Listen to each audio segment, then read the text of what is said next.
Hello and welcome to another Hoeg Law Postmortem, this time on the movie Dune. Now, if you haven't watched this yet, you don't want to watch this video, that's fine. I will let you know right now, it's one of my favorite movies of the year. I will also let you know that Dune as a property has been one of my favorite book franchises for a long, long time. I started reading these a long time ago, and what I can tell you is if you like those books, this movie does it justice in a way that I don't really think the 80s David Lynch version did, but we'll talk about that as part of this video. But also that it isn't a one-to-one conversion of the book. And we're going to be talking in brief parts of this video about what I think is lacking from the book, not to grade the movie solely on that scale. I always hate it when folks look at an adaptation and say, well, it's not like the book, so it's worse. That isn't always the case, and this movie's trying to do a few different things than the book did. We'll be talking about that as well. But since I haven't done a postmortem in a while, if you're worried about spoilers, we aren't going to be getting into spoiler land for at least probably 15 minutes of this video. I always like to give generalities. I like to talk about what I liked and didn't like, really on the nature of almost a newspaper review, where you can get a feel for whether or not it would work for you without diving deep into the specifics. After all, we all have a very limited amount of time, and 2 hours and 45 minutes devoted to some pretty weird sci-fi about a kid that goes to a desert planet is something you might want to check into. I personally think it's very, very worth it. If that's your too long, didn't read, didn't watch, didn't listen, you can take that away. Go check it out on HBO Max or your local theater. I don't think you'll be disappointed, but it is science fiction, it is fantasy, and it's a little bit weird. So let's talk about it. As you can probably see on your screen, or you could have seen in trailers or commercials or elsewhere, one of the biggest advantages that Dune has, one of the things that really makes it worth seeing, are the visuals. The epic grandeur that is on the screen before you is something that, unfortunately, I don't think we get to see a lot of in cinema. The most recent that you can really think of is the Infinity War Endgame side of things, and I think the MCU is great, and I think some of the imagery in the MCU is great, but it doesn't really reach the level, to me, of that kind of verisimilitude, that truthfulness, the reality of being in a scene that Denis Villeneuve can achieve so often. And speaking of tilt, I should say, Denis' movies are some of my favorites. I adored Blade Runner 2049. I adored Arrival. And you can really see the work that he did on those films have all led to this Dune movie. It includes all of that kind of weird alien thought process in Arrival, and some of the imagery from Blade Runner, although not nearly as neon lit. Arrakis is not even as good as 2049 Los Angeles in terms of electronics and technology, at least not from the perspective that we're given in the movie. That said, this movie, Dune, is, I think, one of the best, most epic world-building movies that we have seen really since The Lord of the Rings. And I don't mean to suggest that this movie quite matches that level. We'll be talking about that as well as part of this video. But The Lord of the Rings is kind of a standby for seeing detail and world building and granularity in a massive scoped movie, which admittedly doesn't really have a conclusion in Fellowship or Two Towers. And that, of course, is a part of Dune's story as well. But if you're looking to see something you haven't seen before with special effects that are amazing and visuals that are aesthetically pleasing, I do not think you will go wrong seeing Dune, because it just is that memorable. It's just constant scene after constant scene of, wow, that looks crazy. Now, you might not like the story as much, and that's kind of the second part of this equation. Despite its running time, as I said, it's a little under 3 hours, it actually zips through its plot fairly quickly. It spends much more time doing what I was just describing, and which I think it does very well. World building, setting up how these people interact with the society around them, what it looks like to see an emperor's delegation descend from on high, and smoke-filled mountains and sand-filled dunes, as you might expect from the title, but not nearly as much in going from point A to point B to point C to point D. And to be fair, Dune, as an original novel, is very, very long. So you had to skip some parts of the story. You had to kind of transition around. And what they seem to have really grasped onto here is a direct through line from the arrival on Arrakis through the events of the movie that doesn't take a ton of time to pause and do some of the characterization that I liked from the books. That doesn't take away from it so much, but I think readers of the books will note that it has a certain amount of zippiness, especially in the middle section, which I will talk about more in the spoiler section of this post-mortem. Secondly, the acting is fine. That might surprise you because it does have an absolutely all-star cast. It has folks that you'll recognize from other movies all over the place. Rebecca Ferguson as Lady Jessica, Timothee Chalamet here as Paul Atreides, and the movie falls on his shoulders, and he does fine. Paul, in this portion of the movie, Dune Part 1, as you can see on your screen, which is another part of the story of this film, isn't asked to do too much. He is the boy out of his depth. He is Luke Skywalker, and believe me, we'll be talking about Star Wars as part of this video as well, before anything really, really major happens, or at least before that happens until the latter sections of the movie. So mostly he has to look frail and somewhat out of position and unknowing about the greater world around him. He does that just fine. He isn't asked to do a lot more. I will say it'll likely throw you a little bit if the Dune, in terms of visuals that you grew up on, was David Lynch's from the 1980s. Timothee Chalamet is not Kyle MacLachlan. He's a very different kind of actor, and he gives a different kind of presence on screen. To my mind, if you go and you actually read the books, you'll see that Timothee Chalamet might actually be closer to the original descriptions of Paul Atreides as kind of a, not petulant exactly, but teenager-y way. Insofar as he's the scion of the House Atreides, he's not always polite. He has very much his own feelings on what's happening. So you do get some of that kind of teenage petulance in Timothee Chalamet's performance, which I think works.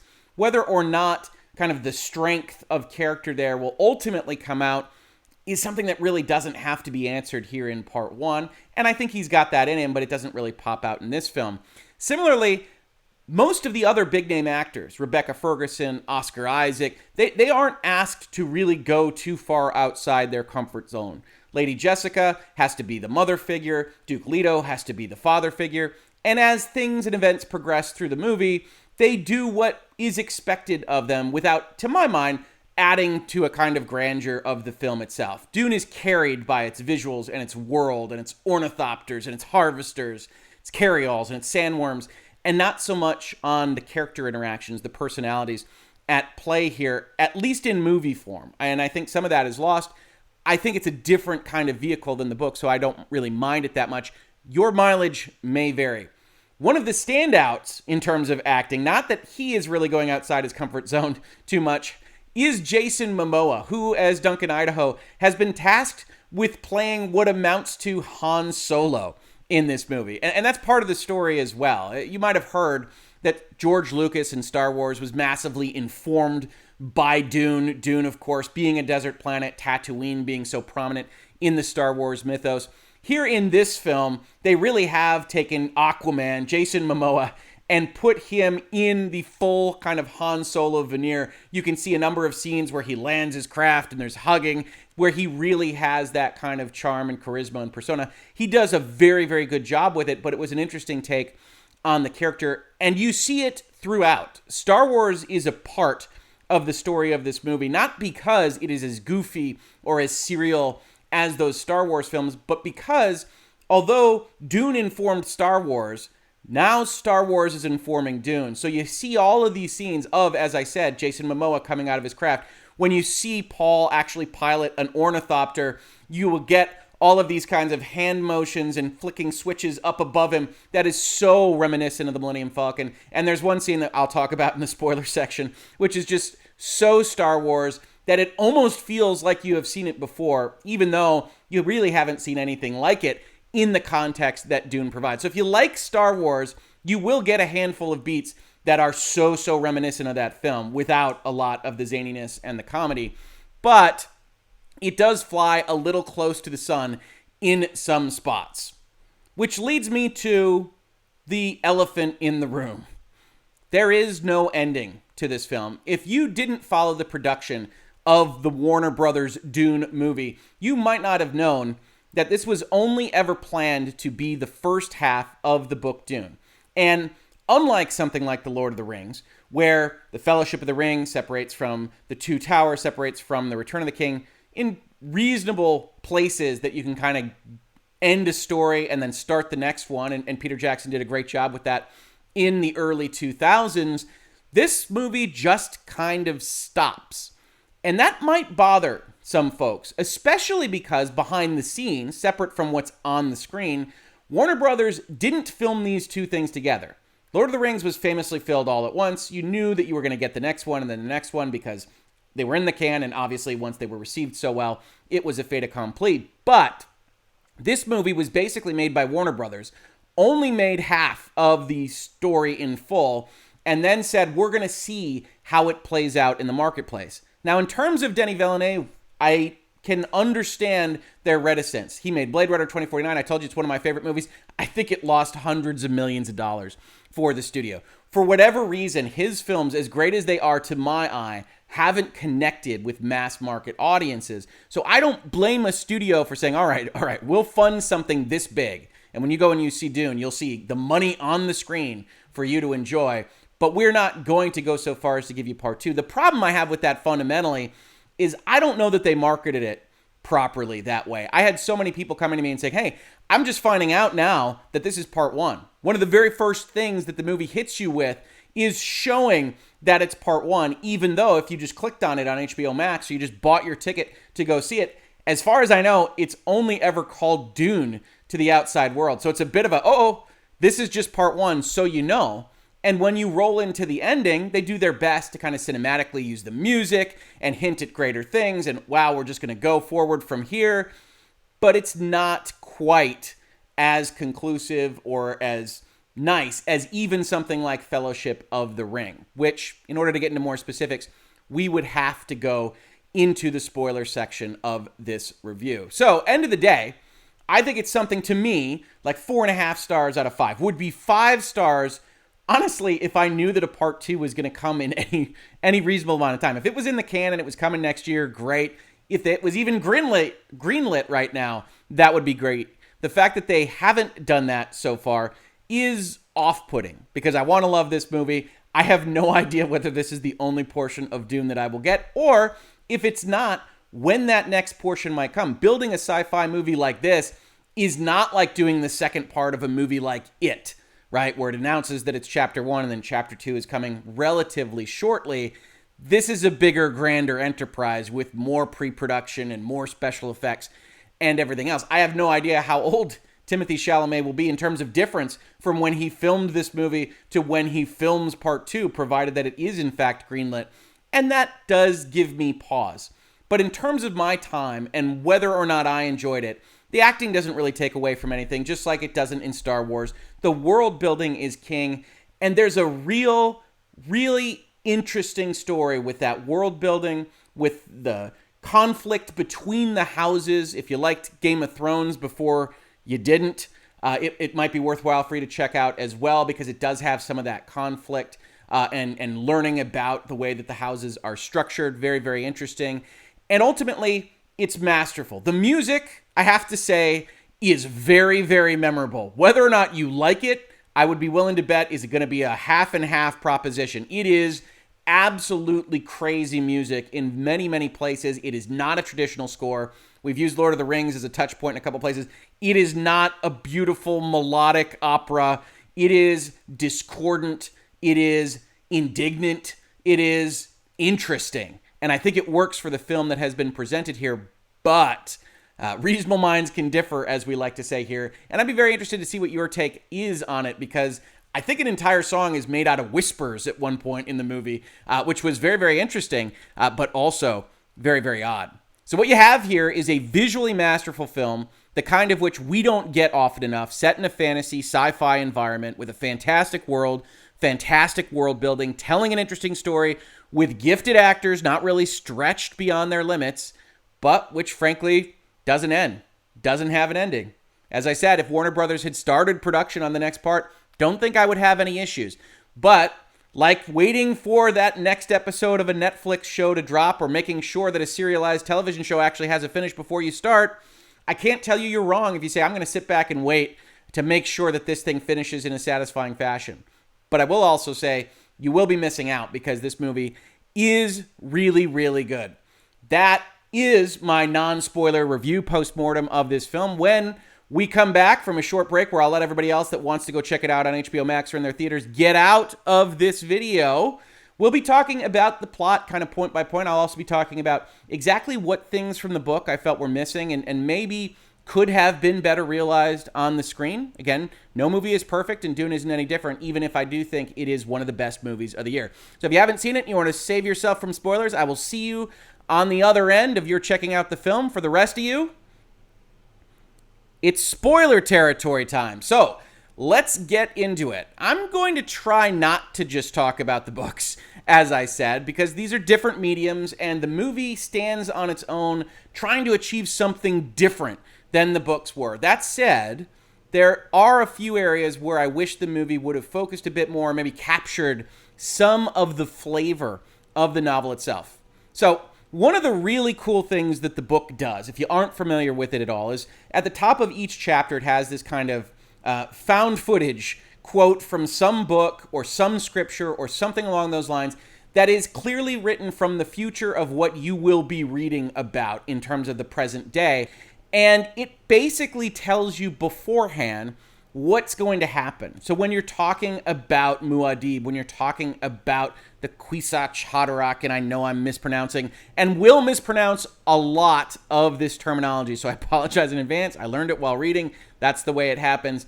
Then you'll get a little snippet of something that says, to understand the superhuman, you first need to understand where he came from. And then they start talking about Paul, or mentioning that Dr. Yue is the great betrayer, the traitor of the House Atreides, and these kinds of things. Those are all put forth before you actually see the events unfold. So you get this kind of historical perspective, and it's one that I like, not just in Dune, but in a lot of the media that I consume. A lot of video games kind of take this tack. Most famously to me is Final Fantasy Tactics, which went so far as to say, hey, this is the story that is untold in history, and then would tell you about various ways that it was reported on as you went through the story in a way very similar to Dune. And I think what it does for a story like Dune is it creates this kind of portentousness, right? And the movie does this to some extent. But in the book, you have this sense that the Atreides are doomed. You have this sense, you know that Dr. Yue is going to succeed. History wouldn't call him the great betrayer and the traitor if he didn't succeed. So it's all kind of watching the pieces fall into place rather than this kind of edge of your seat wondering what's going to happen. And to my eye, especially with respect to Dr. Yue and the betrayal of House Atreides, it worked better in the book because the movie just doesn't have enough time to establish what they want to establish with respect to Yue and the fall of House Atreides. They aren't that interested in it, ultimately, which leaves it as one of the weaker sections of the movie, in my opinion. So there is this kind of portentousness. I also think they skipped, in terms of the movie directly, or the book directly, depending on which perspective you're coming from it at, a lot of the check-ins with House Harkonnen. One of the things that really took me when I first read the novel was this notion that you get the entire plan of the evil side of the equation right from the get-go. It's in like the second or third chapter of the book, where Baron Harkonnen, while doing some ridiculously evil-looking things, essentially twirls his mustache, gives a maniacal laugh, and explains how House Atreides is essentially going to lose this battle with them because of X, Y, and Z.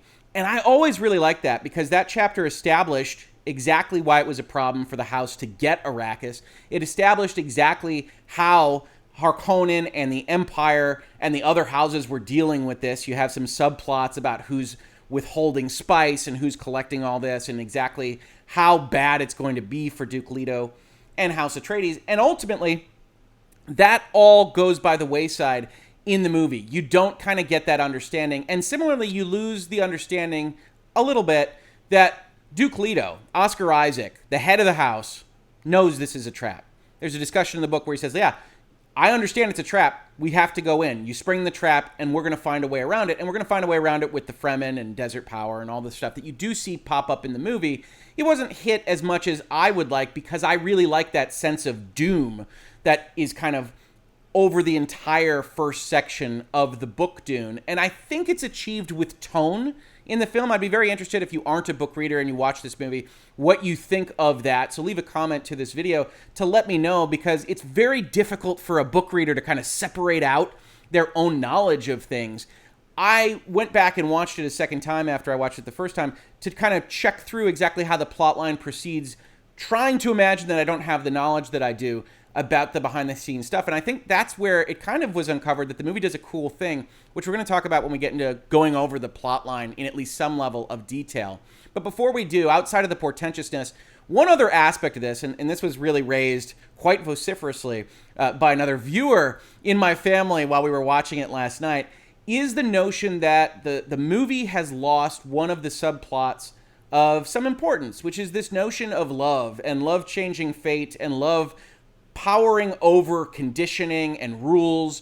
And you saw that in a couple of places, certainly in the book, not as much in the movie. One of which is that the Lady Jessica is ordered by her Bene Gesserit sisters to have only daughters for Duke Leto, because the Bene Gesserit, and this isn't in the movie as much as well, are essentially really, really advanced scientists that are on a very long-term mission to alter the DNA of a specific set of bloodlines so as to achieve a super person, a messiah.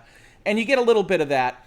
And as part of this, Jessica was only to have daughters, but Duke Leto so wanted a son, and she loved him so much that she gave him a son.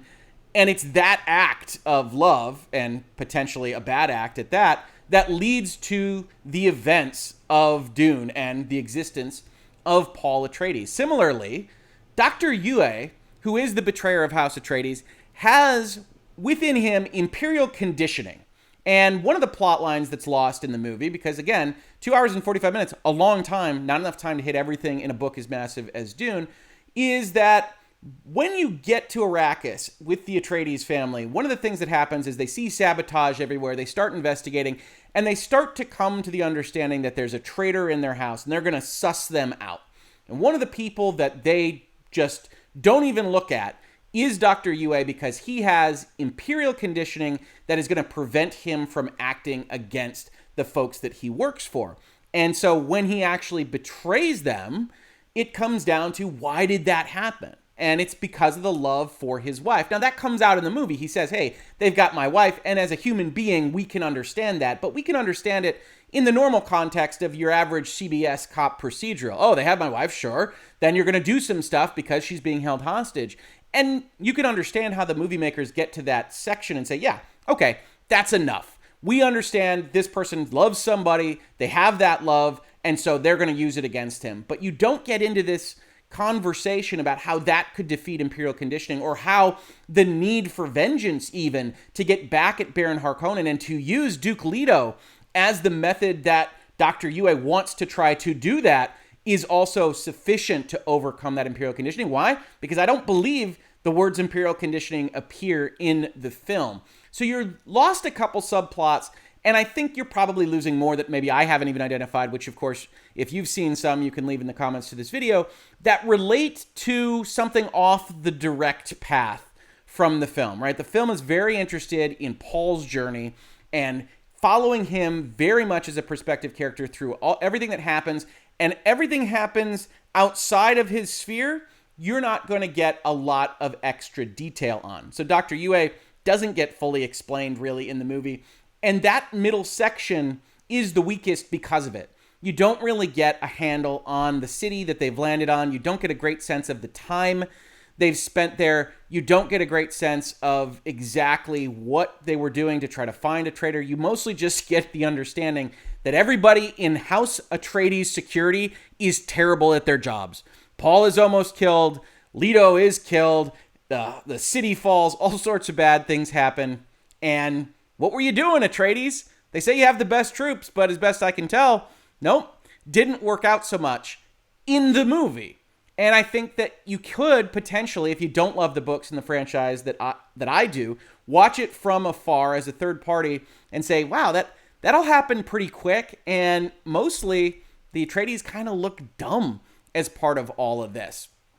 Other components are, of course, in there as well. You don't get a great feel for the Bene Gesserit. You especially don't get a great feeling for one of my favorite beats in the original novel, which is the Bene Gesserit have seeded what amounts to false prophecy on planets across the universe in order to make sure that when a Bene Gesserit arrives there in some amount of peril, that they have a methodology for getting through it all. So you get the notion that the way has been set in the movie, but you don't kind of get a greater exposition about exactly how deep the rabbit hole goes for the Bene Gesserit. I don't think that's a problem necessarily, but I did always love this notion that this sisterhood of women, witches to a lot of people in the Dune universe, are really, really controlling things behind the scenes in a manner that isn't obvious even to the great houses, maybe even to the Emperor at the end of the day. But in structure, as I said, the movie is smart. You know, one of my complaints that I said at the top was that we didn't get that portentous scenes. We didn't get one of my favorite scenes, which is Duke Leto saying, yeah, I know this is a trap. I know we just are going to have to move forward with this and that there's a noose tightening around us. We're going to have to see if we can make it.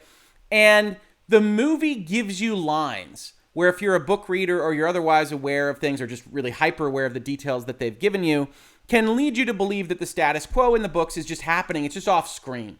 And one of those happens right before the fall of the capital city, where Duke Leto turns to Jessica and essentially says, I thought we had more time.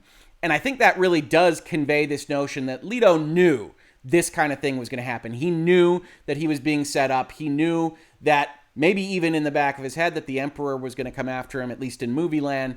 And you get that all in that one line if you already know that from your book reading or other interaction with the Dune universe. And there are lines seeded throughout the movie like that one that are suggestive of the things that I've said didn't make the film. So I can't really complain too much. And I certainly don't want to complain just as a book reader here, because movies are different. And it's clear that this movie wants a kind of directed, movie-based, almost Star Wars-esque in places plot where Paul Atreides, Luke Skywalker, is moving through the universe, losing his father figure, and gaining a greater insight into his own powers. So you do have a kind of hero's journey set up. And it's another way where I want to take a pause to say, you know, a lot of reviewers watched this movie before any of us got the chance to and had some really interesting comments that I didn't fully understand about how this just being a standard hero's journey or even using white savior colonialist tropes and that kind of thing. And I said, well, Dune is very much not that story.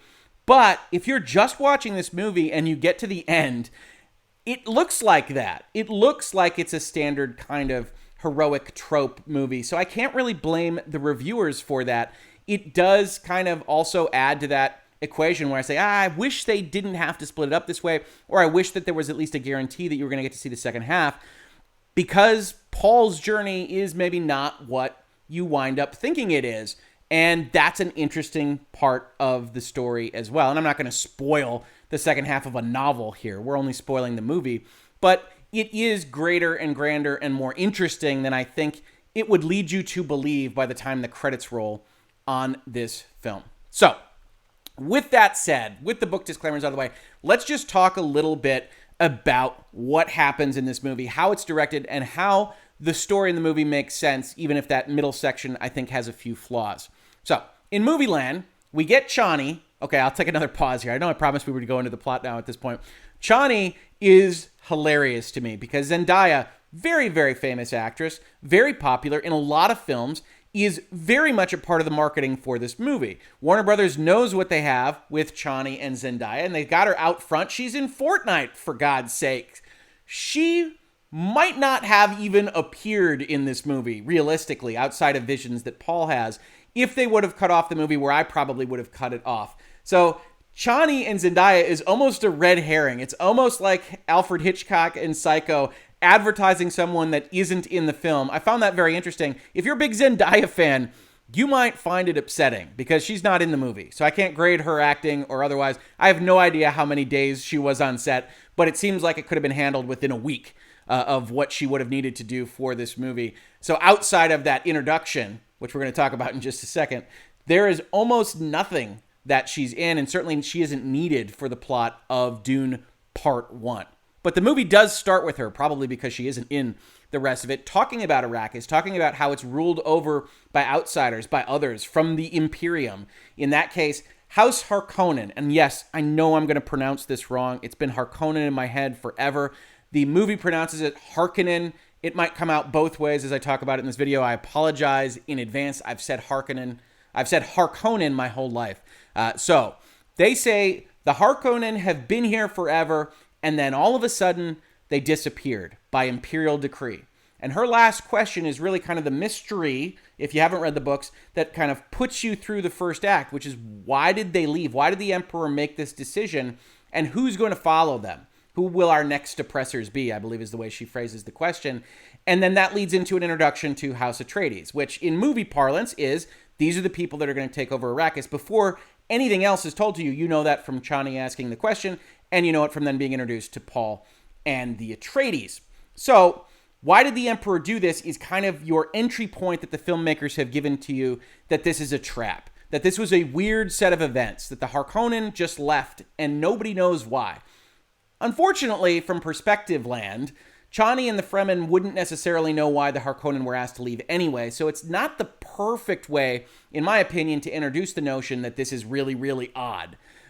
But it's enough to go forward from here to meet the Atreides, and then we get into the exposition dumps, right? We get into Paul learning about Arrakis, a changed delegation being sent from the Emperor to go and inform Atreides that they're going to take over Arrakis. You get a lot of portentous looks here, and I know I've used the word portentous a lot, but I think it's useful for talking about this movie. One of the things Denny really likes to do in this film is take long shots with maybe a little bit of Touch of Destiny type music and have people look at each other, or have Paul sift his hands through the water or the sand and really discuss these kinds of things. And it's here on Caladan, the Atreides' original homeworld, where you get some of those kind of sumptuous visuals. You get the difference between water and life and the desert and death.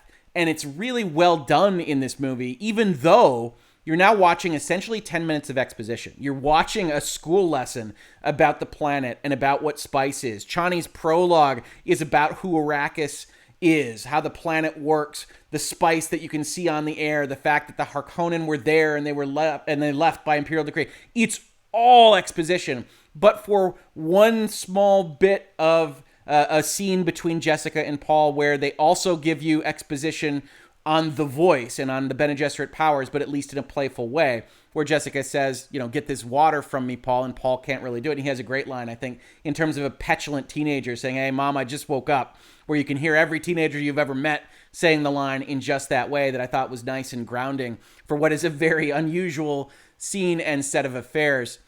Then after that exposition dump, you get the introduction of Han Solo, Duncan, Idaho. You get him flying in.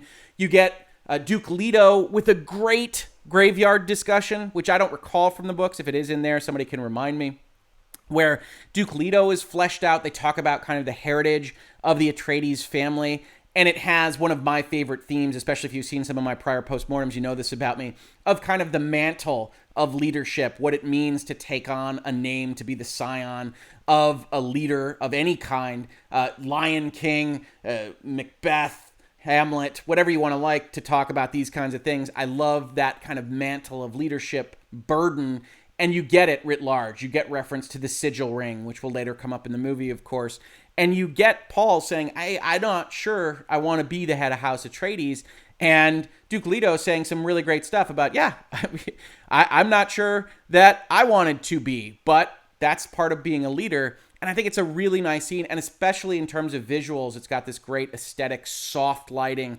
That's just fantastic. Denis Villeneuve makes my favorite looking movies on Earth. Then we get the fighting scene, pretty famous, where you get introduced again kind of expositorily to how the shields work, that slow movements get the bad guys and fast movements don't. You get introduction to how they look while that happens with the blue lights and the red lights. And then you get the first House Harkonnen check-in scene, which is designed to feel like that one I was mentioning in about the books, which has Baron Harkonnen explaining the whole thing. Here, the movie doesn't want to do that. It wants to treat it a little bit more like a mystery, what's going to happen. But instead of really seeing the Baron as mischievous and powerful as he is, he comes off across to me a little bit as weak insofar as he doesn't really commit to anything. You don't really see the machinations. I think that's fine because he's going to speak through his actions in the rest of the movie, but he's not much of a character as a result. And again, in other depictions of Dune, certainly in the book, you do get a kind of mustache twirling villain vibe, which I think Villeneuve wanted to avoid for purposes of this movie. But it does lack a little bit of something in everything House Harkonnen. And I think Dave Bautista here is often not great. He doesn't look like he's fully in the scenes. And for whatever reason, the movie itself has a number of scenes where he looks just kind of weird or confused. And maybe that's his character. It's not written enough to get across if that is in fact intended to be the case. But House Harkonnen is maybe one of the weaker aspects of this, if only because they neither commit to being mustache-twirling villains nor to being something greater or more grounded. So it's kind of caught between the two worlds, and otherwise is just a place for things to be really, really weird. Then we get the famous Gom Jabbar scene. If you haven't seen Dune, you haven't read Dune, chances are you still know fear is the mind killer. You can still put in your head Kyle MacLachlan putting his hand in a box and seeing a superimposed image of his flaming hand while there's a needle to his neck. And here, this scene is done fantastically well. To be honest, it's done well every time I've ever seen it. It's just written that well in the novel. If there are any complaints to be had, it's probably that the back half of that scene where the Reverend Mother actually explains how they're sifting humanity and talks to Paul about what the Bene Gesserit are doing isn't really in the movie. It's very, very short for purposes of just moving things forward. But the scene itself is great. One interesting note in it is that they give that fear is the mind killer kind of speech, the poem, if you will, to Jessica. She's repeating it. And there's no reason to believe she wouldn't have been repeating it at the same time outside the door. She was the one that taught it to Paul. But they give it to her and Rebecca Ferguson rather than Paul. And it's pretty interesting. I haven't seen it done that way, but I might be misremembering.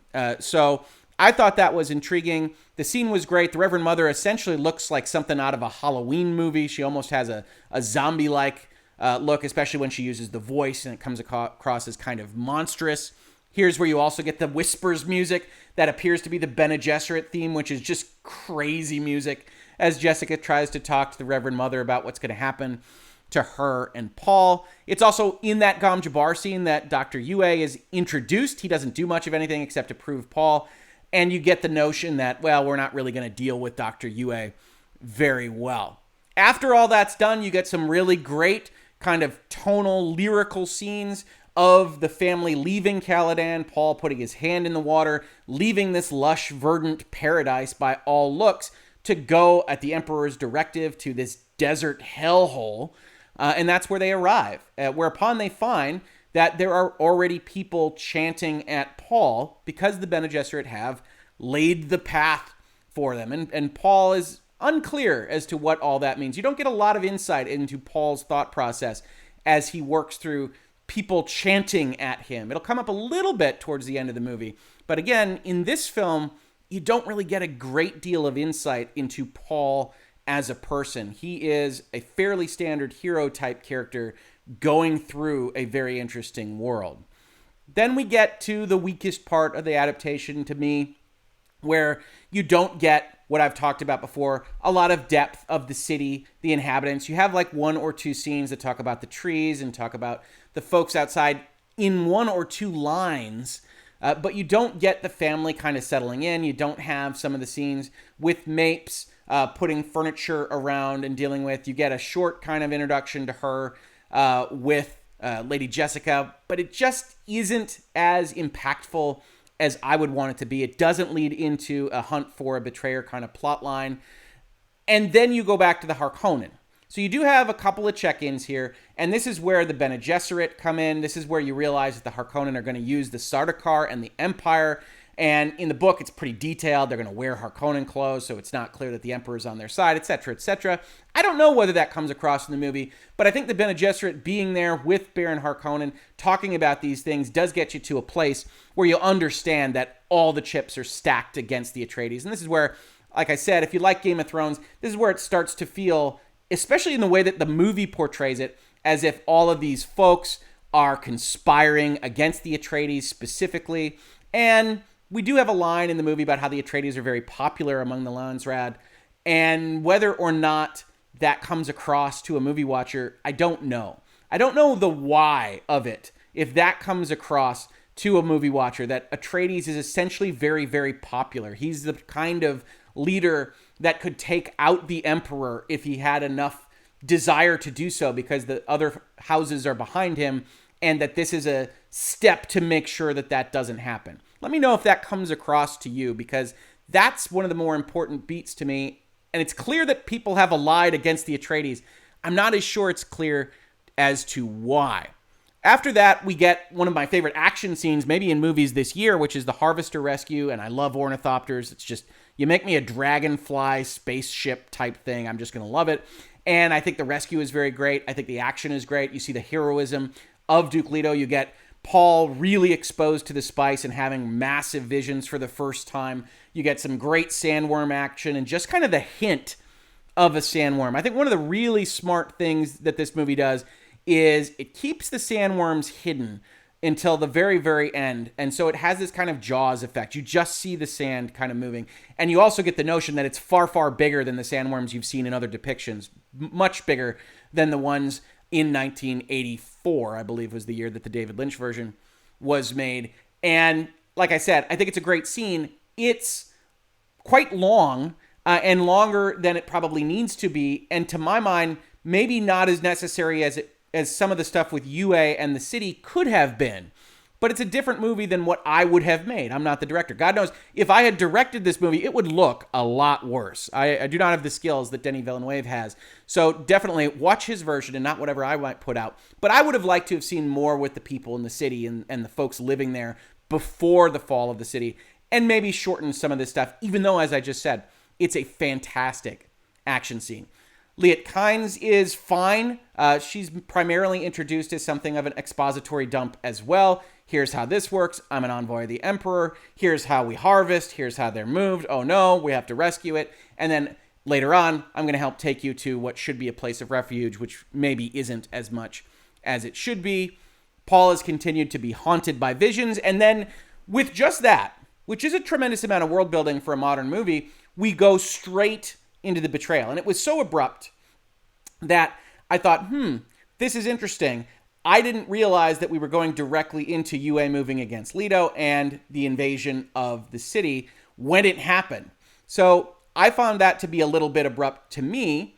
I'm not sure how others will take it, but with really only a harvester rescue, Paul catching a hunter that tries to get sent to him by a Harkonnen that was buried in the palace, and little else, we have the fall of House Atreides. So I didn't quite get the feel of settling in on Arrakis that I would have liked, but now we go full bore from this point on really to the end in direct action, direct plotting. We have the destruction of the city, we have the Harkonnen takeover, we have the escape, we have the moving to the ecological testing facility, we have another invasion there. Duncan Idaho shows up, it's his last stand, he gets a great scene that does ask the question exactly in terms of how it is structured and kind of positioned around the room, why they couldn't have just closed the door, why Paul wouldn't have intervened, since the hallway that he sees is an exact copy of the hallway from his vision, but maybe he doesn't get the same clarity as the movie viewer does. But Duncan Idaho, great Han Solo, also dead before 2/3 of the movie is over. You then get some ornithopter flying, which is very reminiscent of an X-Wing. And as I promised, this is where the major Star Wars scenes come in. He's piloting it just like the Millennium Falcon. He has visions about how he needs to go with the flow, essentially. And he turns off everything and allows the ornithopter to die. And I couldn't help but yell out, he's turned off his targeting computer, because that's exactly how it feels in the moment. It's very much the Force, just like the voice is very much a Jedi mind trick.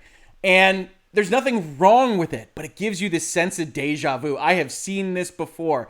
It's almost like watching the Star Wars sequels insofar as it looks like a modern movie with modern direction. But thankfully, I think it's a lot more effective here than anything in the Disney sequel trilogy, because even with all the weirdness, even with some of the abruptness of the Yue betrayal and everything else, it proceeds in a somewhat normal fashion with a plot and characterizations that make sense. in the middle of all this, the escape, the run, the ornithopter flight, you do have Duke Leto ultimately die in an attempt to kill Baron Harkonnen. You get that little bit of the UA plot. But unfortunately, mostly everybody that you've been introduced to in House Atreides is gone by the time you get to this moment. It's worthwhile to note that Gurney Halleck, Thanos to you and I, doesn't actually die on screen. So, we'll see more on that later. But at this point in time, it's Jessica, it's Paul. They're out on their own, and they start walking to what they hope to be is a siege of the Fremen, Stilgar, who we had met earlier in the movie in a very short scene. And that's when you get the worm's big appearance. And the worm is fantastic. It's enormous. Paul runs away from it. And then you get one of the really weird and odd beats of the movie where the worm stops and looks at Paul and closes its mouth, and Paul is kneeling before it. And in all honesty, not only did I think credits were going to run right there, I think I would have preferred credits to run right there. It's a moment of unexpectedness that really could work to send you into what in the world is going to happen in the second movie. And in particular, since the scenes that follow here is a meeting with Stilgar, Chani finally entering the frame, hello Zendaya, a challenge, a fight that doesn't really matter that much, and then ultimately an ending where Chani says this is just the beginning, and they look at somebody riding a worm. And there is one beat there that I really like that I'll talk about in just a second. If you end with the worm right there in front of Paul, I think not only do you set up a mysterious kind of ending that really, really works and is Paul the Kwisatz Haderach and everything else, but also the Fremen who you introduce in like the last 10 or 15 minutes of the movie are clearly more of characters for part 2, God willing that gets made.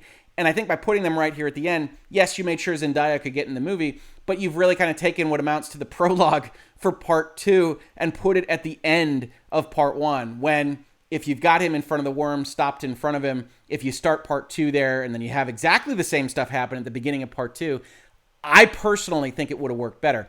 I really am interested in this question. If you watched this movie and you saw that it was going to end without a conclusion, do you like where they ended it? Do you think there was a better place to end it? I also thought they could have ended it essentially when Paul was having his visions while he and his mother walked across the desert, because those visions are essentially of the future and could essentially be seen as a, coming next time on Dune, that would have worked as an ending as well. But what we got was instead that kind of walking with the Fremen and that beat that I really, really enjoyed, which is that Paul, with his dream girl, quite literally, and the Fremen walking to their siege, has a smile. He looks like he's ready for the adventure. He's looking forward to what is coming and what's new.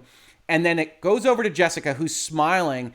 And then when Paul turns, her face turns to stone. And you see these two main characters, really the only survivors of everybody that we had gotten to meet throughout this film, have very, very different reactions to their set of affairs. And I really, really liked that. I thought that was great. Music swells, cuts you out to credits. And that's Dune. I skipped a few things. I think Paul and Jessica have a nice scene in an undersand tent where Paul's losing his mind. You get those visions of what would be the jihad. They don't use that word in this movie. I don't know that they ultimately will in this context, but essentially Paul and the Fremen having their righteous vengeance. Whether that'll happen or not, of course, open question for Dune Part 2 or anything that might follow it, but that's a very interesting vision because it does kind of mirror people calling his name, what the Bene Gesserit have done, what we know about what might be his legacy in the future. And I think Timothee Chalamet does a great job with it. Like I said at the top of this video, I think some folks might look at Chalamet's performance and say, well, that's not my Paul Atreides, essentially. And I can certainly understand it. It's a different Paul Atreides than we saw either in 1980s or on the Sci-Fi Channel miniseries of Dune, which I highly recommend if you can still find it on DVD. It's very well done. But Paul is different in this context, and he does come across as a much smaller, weaker character, but when he lashes out as he does in that tent scene, and when he shows that strength, I think it's all the more surprising, and I think does work for the character and its presentation in the movie. So that's the plot. That's the spoiler-filled kind of synopsis of what I saw along with my commentary. As I said at the top of this, I don't think that I have liked a movie as much as I have liked Dune this year. I could not recommend it more. If you're interested in seeing it, That said, as you could probably tell from my critiques, this is what a postmortem is all about. Nothing is perfect. You can always kind of look at things, see what you would have done differently, what worked for you, and what didn't.